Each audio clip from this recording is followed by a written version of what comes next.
don't just ask. And that's something that I've had to learn, especially on YouTube while making videos. You know, everybody's always asking me like, oh, how did you get this dancer? Or how did you get this product? Or how did you get that boosted board? Or, you know what? It's all because I just ask. You can't be afraid just to ask. When I first started YouTube and I wanted to do something, like, I would reach out to everyone and anyone for help. I would reach out to companies or friends or cameras or like whatever, like anything I could think of that I wanted to do or work with, like, I would try and reach out. And like 99% of the time, I never heard back, or the answer was no. But I was just persistent, like, and the 1 out of 100 times that someone's gonna respond to you, like, that's gonna make all the difference. And now I'm just like realizing that, like, over time, as I've like continually built something and I'm building my channel and trying to make more contacts and trying to do bigger and better things, like, it's built on that principle of asking. You never know. That's all I have to say, is you never know. I'm currently obsessed with Boosted Board, and I wanted to do something really bad with them. I reached out to them, never heard back. I reached out again like 2 weeks later, never heard back. And then last night I had this crazy idea of going and trying to figure out like who owns Boosted Board or who's like the head of marketing. And so I started like doing research and figuring out who was behind this product. And I found the right person. I found their contact info and I wrote them. And this morning I woke up with a response from them. So like, it just goes to show, like, it never hurts to ask. It definitely never hurts to ask, and it never hurts to keep trying. Like, don't give up. My whole like career is built off of like never giving up and never taking no for an answer. I was told when I was like a young film student that I could never like go work on like a big Hollywood movie set or anything like that, just because it's like too big and it's too far out there.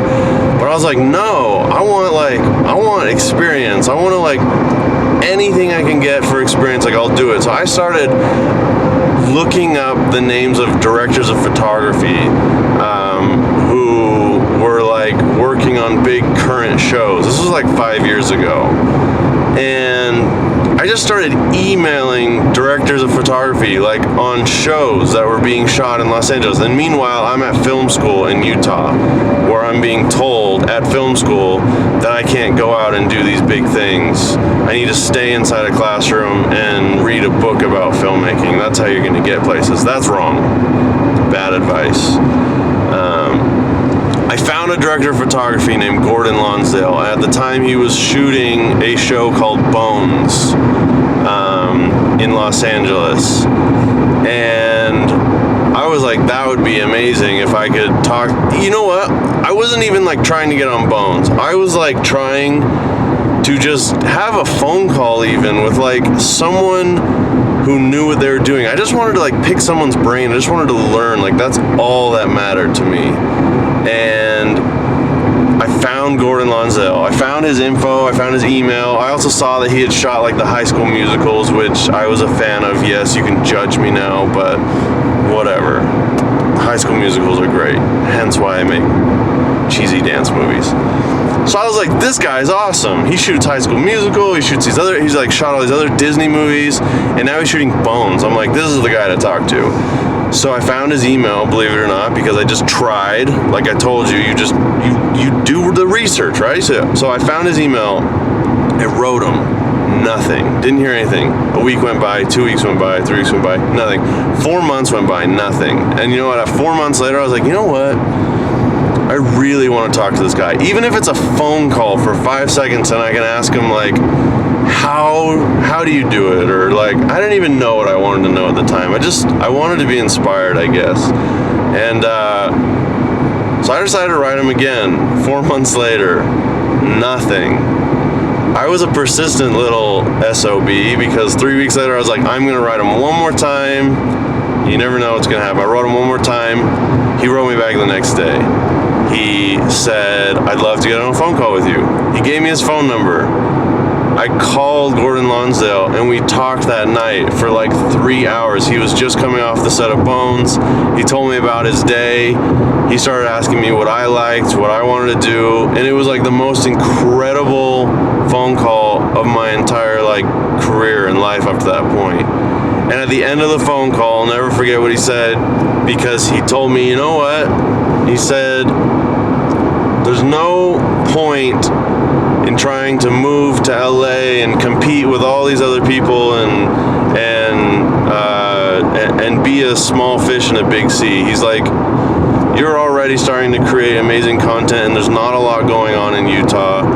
He's like, my advice to you would be build something on your own and make people recognize you, make people want you. Don't go and like try to work from the bottom and like climb a ladder the rest of your life. I mean, that is a way to do it, but his advice to me is something that stuck with me from that moment on, like 5 or 6 years ago. And I decided, you know what, I'm gonna do everything I can to like just build myself, be my own person, build my brand, build my name as a director and a cinematographer. And then after that, he invited me to the set of Bones. This is a really long story, by the way. It'll get chopped up. He invites me to the set of Bones, right? And I'm like, no freaking way. I just got told by like all my teachers and peers and everything that I could never do any of this. So I go back to school. I tell my teachers, I tell everybody that I just made all this happen all by myself. And to my surprise, half of my teachers were really proud of me and really excited, and half of my teachers told me I was an idiot. And I even had one teacher who told me if I went and worked on Bones, because I got this opportunity to go and go on set, and it was kind of like clashing with the last couple days of school, so it was going to overlap finals.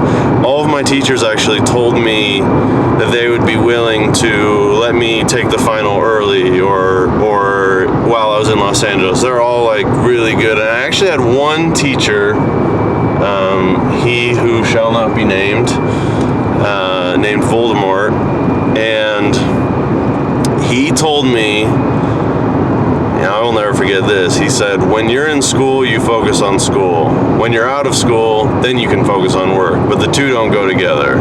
And that was a big, giant, red, flashing, semi-air horn in my face that was like, that is not accurate. I'm sorry, because I respect my teachers and stuff like that, but when I heard that information, I was like, no, that's not true. He actually threatened to flunk me. He said, if I leave and go take this opportunity on Bones, he will flunk me. And so I said, okay, I'll do it. I'm going to take the chance. I went, I worked on Bones, greatest experience of my life. I ended up getting to work on another TV show called Brothers and Sisters with Ken Olin, the famous director and creator Ken Olin, and I learned so much, more than I would ever learn in school, and my teacher went through with it. He flunked me, and it actually brought my GPA so low that I didn't qualify for any sort of scholarships or anything anymore. And at the time, I had really good grades, and I was on like a full scholarship tuition, to pay for my tuition, because I'm a nerd like that. So anyways, that's the rant of the day. That's probably an entire vlog right there. I hope you enjoyed that story. The thing is, film school is great. It works for some people, but if someone's going to tell you that you can't